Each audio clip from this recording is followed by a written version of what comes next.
Ay bakit po ba kailangan pa ng mga ganitong rituals in this, day and Ah, age? Automated na ang botohan ngayon.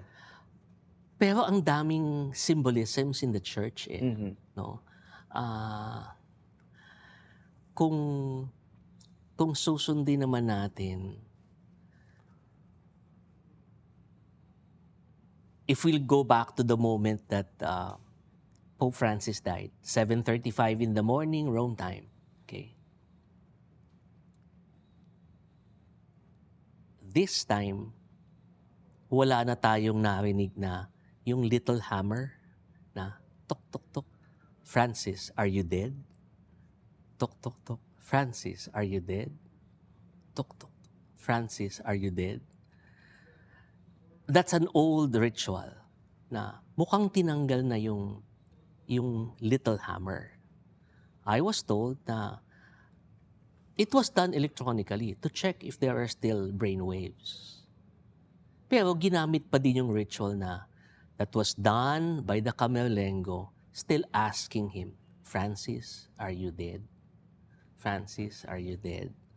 He's called by his baptismal name, uh, Baptismal name, so that would be ano, Jorge. Jorge. Yes, Jorge. Jorge. Yeah. Alright. So So parang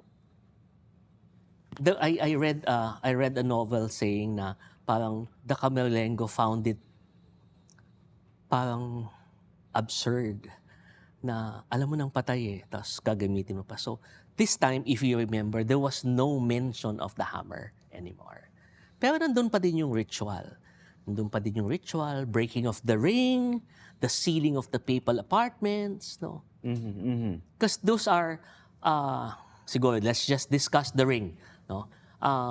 The papal ring is not just a ring, but the papal ring, up to now, is used to seal documents. Kasi the documents, for example, Bishop Ayuban, Mm.